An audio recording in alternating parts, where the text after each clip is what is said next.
Hello everyone, എല്ലാവർക്കും ഷിജിലീസ് വ്ലോഗ്സിലേക്ക് സ്വാഗതം. ഇന്ന് നമ്മൾ വളരെ ഈസി ആയിട്ടുള്ള സദ്യ സ്പെഷ്യൽ സാമ്പാറാണ് തയ്യാറാക്കുന്നത്. ഇത് തയ്യാറാക്കാനായിട്ട് വെറും 10 മിനിറ്റിൻ്റെ ആവശ്യം പോലും ഇല്ല. നമ്മളിത് കുക്കറിലാണ് ചെയ്തെടുക്കുന്നത്. അപ്പോൾ സാമ്പാറിലേക്ക് വേണ്ട കഷ്ണങ്ങളൊക്കെ നമ്മൾ നേരത്തെ തന്നെ അരിഞ്ഞെടുക്കുകയാണെന്നുണ്ടെങ്കിൽ പെട്ടെന്ന് തന്നെ ഇത് റെഡിയാക്കി എടുക്കാനായിട്ട് പറ്റും. അപ്പോൾ ഞാനിവിടെ 1/2 കപ്പ് തൂരപ്പരിപ്പ്, സാമ്പാർ പരിപ്പ് നേരത്തെ തന്നെ കഴുകിയെടുത്തിട്ട് കുതിർത്ത് വെച്ചിരുന്നു. ഒരു 10-20 മിനിറ്റാണ് കുതിർത്ത് വെച്ചത്. അതിനുശേഷം അതൊരു കുക്കറിലേക്ക് ഇട്ട് കൊടുത്തു. അതിൻ്റെ ഒപ്പം തന്നെ ഒരു മീഡിയം സൈസുള്ള ഒരു സവോളയും പിന്നെ ആവശ്യത്തിനുള്ള ഉപ്പും പിന്നെ ഈ പരിപ്പ് മുങ്ങിക്കിടക്കത്തക്ക രീതിയിൽ വെള്ളം കൂടെ ഒഴിച്ചിട്ട് ഒന്ന് വിസിലടുപ്പിച്ചെടുക്കുകയാണ്. ഞാൻ 3 വിസിലോളം അടുപ്പിക്കുന്നുണ്ട്.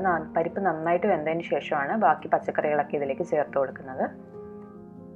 ഇതിലേക്ക് വേണ്ടിയിട്ട് ഒരു നെല്ലിക്ക വലുപ്പത്തിലുള്ള പുളി ഒന്ന് 1/2 കപ്പ് വെള്ളത്തിൽ കുതിരാനായിട്ട് വെക്കുന്നുണ്ട്.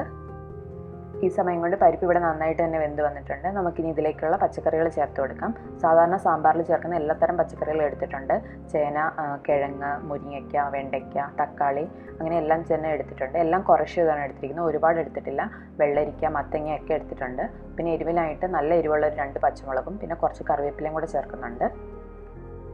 ഇനി ഇതിലേക്ക് ചേർക്കാനായിട്ട് പൊടികളൊക്കെ എടുത്ത് വെച്ചിട്ടുണ്ട്. ഓരോ ടീസ്പൂൺ വീതം മഞ്ഞൾപ്പൊടിയും കായത്തിൻ്റെ പൊടിയും എടുത്തിട്ടുണ്ട്. അതുപോലെ തന്നെ 1 ടേബിൾ സ്പൂൺ മല്ലിപ്പൊടിയും മുളക് പൊടി ഞാനിവിടെ കാശ്മീരി റെഡ് ചില്ലിയാണ് എടുത്തിരിക്കുന്നത്. പിന്നെ 2.5 ടേബിൾ സ്പൂൺ സാമ്പാർ പൊടിയാണ് എടുത്തിരിക്കുന്നത്. ഇനി ഇതിലേക്ക് വേണ്ടിയിട്ട് ആവശ്യത്തിനുള്ള ഉപ്പും കൂടെ എടുത്ത് വെച്ചിട്ടുണ്ട്.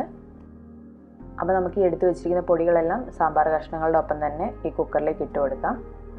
ഇനി നമുക്കിപ്പോൾ പുളി പിഴിഞ്ഞെടുത്ത വെള്ളം കൂടി ഇതിലേക്ക് ചേർത്ത് കൊടുക്കാം. ഞാനിവിടെ 1/2 കപ്പ് വെള്ളത്തിലാണ് പുളി കുതിരാനായിട്ട് വെച്ചിരുന്നത്. ഇനി ഇതിലേക്ക് ആവശ്യത്തിനുള്ള വെള്ളം കൂടെ ഒഴിച്ചു കൊടുക്കാം. കഷ്ണങ്ങൾ ജസ്റ്റ് മുങ്ങിക്കിടക്കത്തക്ക രീതിയിൽ മാത്രം വെള്ളം ഒഴിച്ചു കൊടുത്താൽ മതി. നല്ലപോലെ കുറുകിയിരിക്കുന്ന സാമ്പാറായിരിക്കും സദ്യക്ക് നല്ലപോലെ ടേസ്റ്റ് ഉണ്ടാവുക. നന്നായിട്ട് മിക്സ് ചെയ്ത് കൊടുത്ത ശേഷം നമുക്ക് കുക്കർ അടച്ച് വെച്ചിട്ട് വേവിച്ചെടുക്കാം. മീഡിയം ഫ്ലെയിമിൽ 2 വിസിലിനുള്ളിൽ കഷ്ണങ്ങളൊക്കെ നന്നായിട്ട് തന്നെ വെന്ത് കിട്ടും. 2 വിസിലടിച്ച ശേഷം ഗ്യാസ് ഓഫ് ചെയ്തിട്ട് അതിൻ്റെ ആവിയൊക്കെ പോയതിന് ശേഷം നമുക്ക് തുറന്നെടുക്കാം. ഇപ്പോൾ സാമ്പാർ നന്നായിട്ട് വെന്തിട്ടുണ്ട്. 2 വിസിലടിച്ച ശേഷം ഞാൻ ഓഫ് ചെയ്തിട്ടിരിക്കുകയായിരുന്നു. ഇപ്പോൾ അതിൻ്റെ ആവിയൊക്കെ പോയി. ഇനി ഇതിലേക്ക് നമുക്ക് കടുകും കൂടെ ഒന്ന് താളിച്ച് ചേർക്കാം. കടുകും ചെറിയുള്ളി ചെറുതായിട്ട് അരിഞ്ഞതും വറ്റൽമുളകും കറിവേപ്പിലയാണ് താളിച്ച് ചേർക്കുന്നത്. അതും കൂടെ ചേർത്തിട്ട് നന്നായിട്ട് മിക്സ് ചെയ്തതിന് ശേഷം ഒരു 10 മിനിറ്റ് ഒന്ന് അടച്ച് വെക്കാം. അതിനുശേഷം നമുക്ക് സെർവ് ചെയ്യാം. കുക്കറിലാണ് വെച്ചെന്ന് കരുതിയിട്ട് സാമ്പാറിൻ്റെ കഷ്ണങ്ങളൊന്നും അങ്ങ് ഭയങ്കരമായിട്ട് ഉടഞ്ഞു പോയിട്ടില്ല. നല്ലതുപോലെ വെന്തിട്ടുമുണ്ട്. നല്ല സോഫ്റ്റ് ആയിട്ടാണ് ഇരിക്കുന്നത്. പക്ഷേ വെന്ത് ഉടഞ്ഞൊന്നും പോയിട്ടൊന്നുമില്ല. ഇപ്പോൾ ഓണത്തിന് സദ്യക്കൊക്കെ ഇഷ്ടംപോലെ കറികളൊക്കെ ഉണ്ടാക്കേണ്ടപ്പം നമുക്ക് ഒത്തിരി നേരം എടുത്ത് വറുത്തരച്ച സാമ്പാറൊക്കെ ഉണ്ടാക്കാനായിട്ട് സമയമില്ല എന്നുണ്ടെങ്കിൽ ഇതുപോലെ ഈസി ആയിട്ട് നല്ല ടേസ്റ്റി ആയിട്ടുള്ള സാമ്പാർ നമുക്ക് തയ്യാറാക്കാവുന്നതേ ഉള്ളൂ. പിന്നെ ഞാൻ കൂടുതൽ ഓണം റെസിപ്പീസൊക്കെ അപ്ലോഡ് ചെയ്തിട്ടുണ്ട്. അതിൻ്റെയൊക്കെ ലിങ്ക് ഇതിൻ്റെ ഡിസ്ക്രിപ്ഷൻ ബോക്സിൽ കൊടുത്തിരിക്കാം.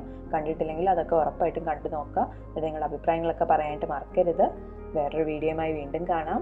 അതുവരേക്കും ബൈ ബൈ.